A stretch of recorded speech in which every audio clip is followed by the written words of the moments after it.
Salut tout le monde, j'espère que vous allez bien, c'est Daddy. On se retrouve aujourd'hui pour un test, si on peut dire ça, ou un retour d'expérience, étant donné que j'ai acheté une télé mini LED. Je vous avoue que j'ai arrêté la tech depuis 3 ans, je suis revenu à 1 an, donc j'étais un peu déconnecté, on va dire, des nouvelles technologies qui sont sorties, et surtout du mini LED. Je l'ai un peu moins testé, on va dire, que la majorité, et surtout dans le secteur pro, c'était pas quelque chose de très recommandé, étant donné qu'il était beaucoup moins précis que l'OLED. Sinon, dans les télés, est-ce que ça vaut vraiment le coup d'acheter une télé mini LED, ou est-ce que c'est toujours mieux d'acheter de l'OLED? Et bah, c'est ce que je vais répondre à cette vidéo, étant donné que je suis moi-même le premier surpris. Alors, si vous voyez que j'ai une tête un peu chelou, c'est un peu normal. J'ai un torticolis là, j'ai encore un peu de mal à bouger naturellement, on va dire, donc c'est normal si vous me voyez un peu crispé de temps en temps, aussi je fais des têtes un peu chelou. Alors, je vous explique. En gros, il y a, on va dire, 2 mois et demi, 3 mois, j'ai eu les nouveaux studios que vous voyez là, derrière vous. Quand j'ai pris ces studios, il me fallait absolument une télé, une grande télé, et je vous avoue que les télés OLED, ça coûte une fortune. Vraiment, si vous partez sur du 75 pouces, 85 pouces à peu près, bah, vous en avez pour 3000, 4000, 5000 euros. Parfois, ça peut même dépasser selon les marques. Bah, le budget était un peu rikiki étant donné que je devais faire tous les studios.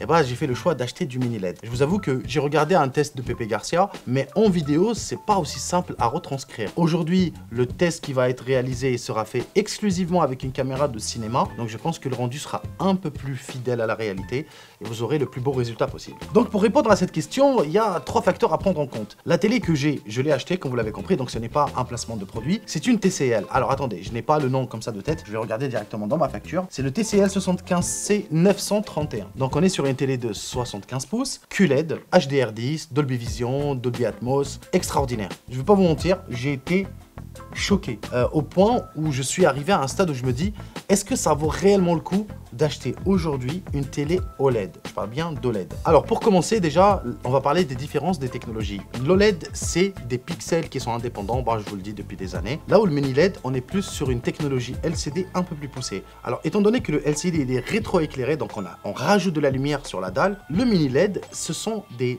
centaines de milliers de mini LED, voilà, vous avez compris normalement du nom. Donc on peut dire que la zone est un peu plus précise que sur les anciennes dalles LCD. Donc c'est ce qui se rapproche du plus en termes de précision sans être réellement comme le LED. Étant donné que le LED, ce sont des pixels indépendants, et bah les diodes de lumière, ils vont toucher un peu plus de zones, donc un peu plus de pixels. Donc vous n'aurez pas la précision d'un écran OLED, mais ça se rapproche le maximum. Alors on va parler du contraste et des noirs. Quelle est la différence entre les deux? Bien sûr, un écran OLED sera toujours beaucoup plus performant. Comme je l'ai expliqué, ce sont des pixels indépendants. Donc ça veut dire si le pixel n'est pas utilisé et s'éteint, donc vous aurez le noir infini. Ce qui n'est pas forcément le cas avec le mini LED, même si c'est le même concept.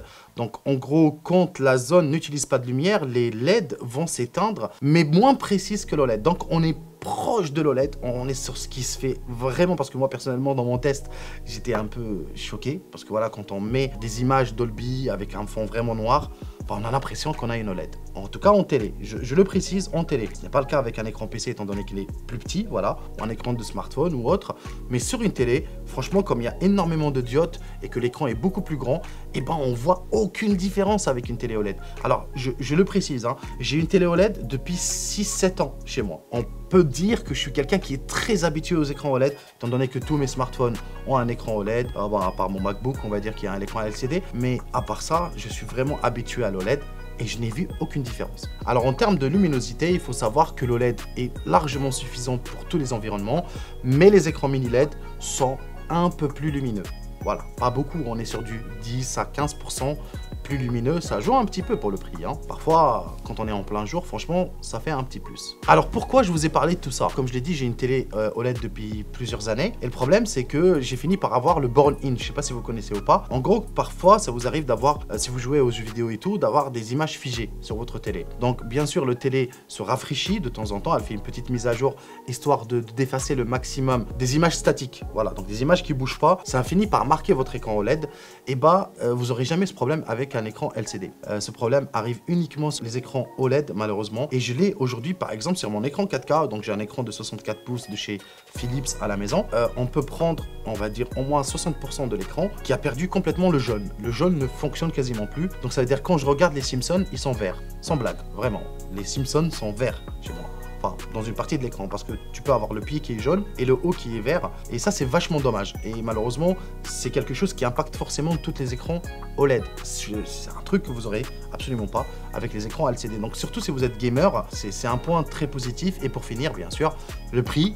la différence de prix, elle est colossale. Par exemple, ma télé, je l'ai achetée sur un site qui s'appelle Ubladi, voilà. À la base, elle est sortie à 2780 €. C'est très cher, on est d'accord. Mais je l'ai eu à 2200 €. C'est vraiment pas cher. Voilà, franchement, pour du 75 pouces, Dolby Atmos et tout. Bien sûr, maintenant, je vais me focus un peu plus sur l'expérience que j'ai eu avec. Mais je voulais vous parler de pourquoi, pour moi, il est nécessaire en 2024 de ne plus quasiment se tourner vers de l'OLED, étant donné que le mini LED, il fait extrêmement bien le travail. Alors, je sais que la technologie, elle a avancé. Je ne suis pas fermé à l'idée de tester des écrans OLED et je suis sûr que c'est une tuerie. Voilà, moi, je suis un fanard des écrans OLED. Malheureusement, d'après mon test sur le mini LED, je commence à me poser réellement des questions. Est-ce qu'il y aura une place dans le futur pour les écrans OLED? Alors, je vous avoue que le point le plus choquant dans cette télé, ça a été la partie audio.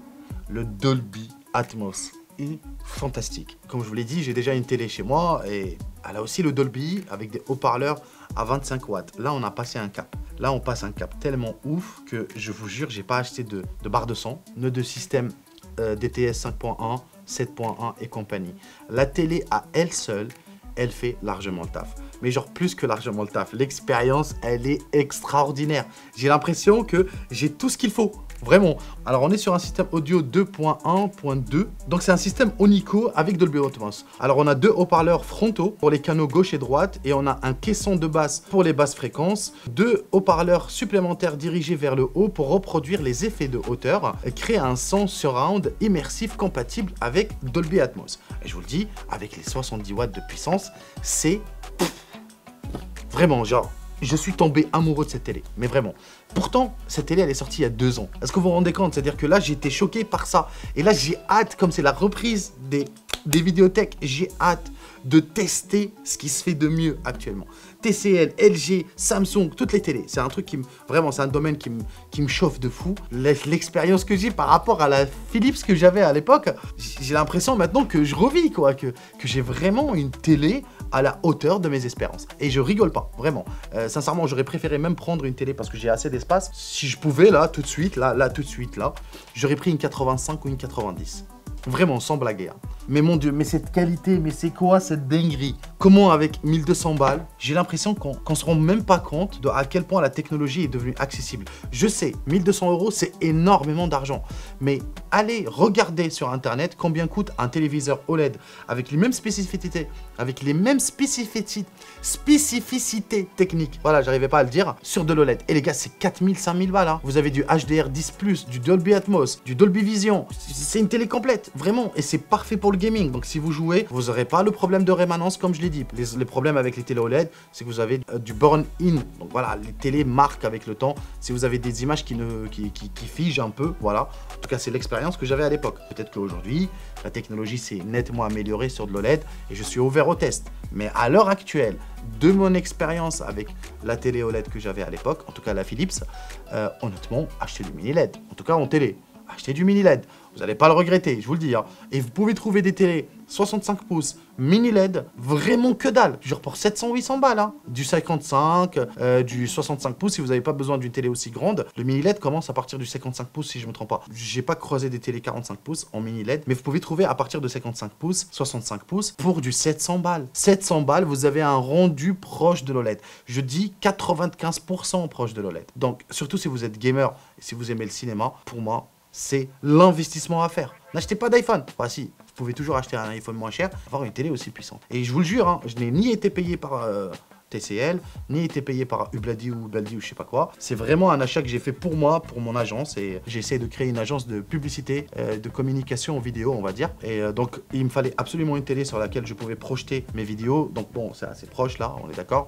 On est sur de la 4K, on est sur ce qui se fait de mieux à l'heure actuelle en termes de technologie, même si la télé date de 2 ans, enfin depuis son annonce. Donc elle date de 2023, donc c'est pas si vieux que ça.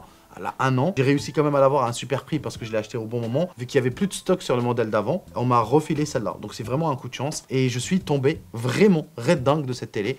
Et c'est pour cette raison que je finis ce test sur ça. Que vous l'avez vu, c'est un retour d'expérience. Hein. On n'est pas réellement sur les fiches techniques, tout ça. Non, non, non. Vu que j'avais arrêté la tech pendant cette époque, enfin pendant tout ce moment-là, je me suis pas réellement intéressé à la fiche technique à proprement parler. Et surtout à l'expérience. Donc j'ai regardé, je sais pas, peut-être une vingtaine ou une trentaine de films dessus. Plein de séries, YouTube tous les jours quasiment. Et honnêtement, Je vous dis, hein, c'est incroyable. Réellement incroyable. Je vous la recommande vraiment.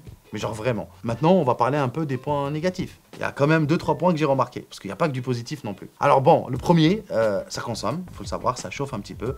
Parce qu'on est sur du mini LED. Le mini LED, il chauffe un peu plus que les écrans OLED. Étant donné que vous avez la dalle et derrière le rétroéclairage. Donc ça fait déjà des télés un peu plus épaisses, un peu plus lourdes. Donc ça, c'est le premier point négatif. Le deuxième point négatif pour moi, malgré qu'on n'a pas les problèmes qui sont liés sur la longévité des écrans OLED, on a quand même un petit problème. C'est que j'ai remarqué que dans certains films, parfois, ça part en cacahuète, on va dire, et qu'il y a beaucoup de mouvements sur les fonds noirs et les fonds clairs, les tons sombres et les tons clairs.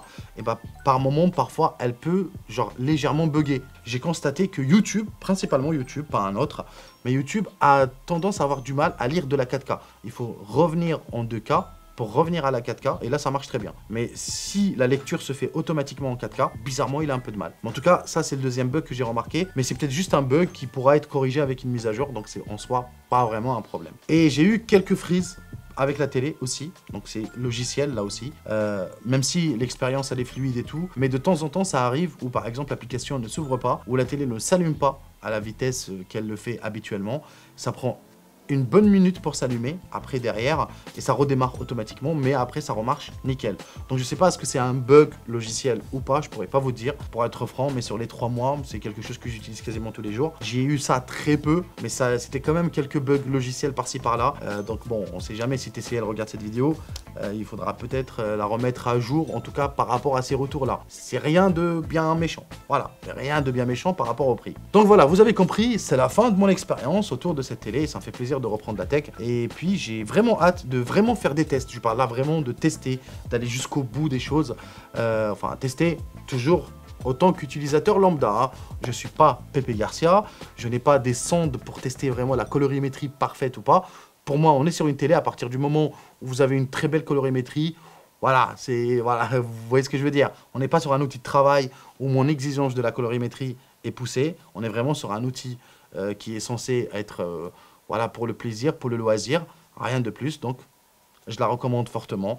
Et puis, ça sera tout pour moi pour aujourd'hui. Et on se voit dans quelques jours pour un nouveau test. Parce que oui, il va y en avoir pas mal. Et surtout avec Lucas. Au revoir.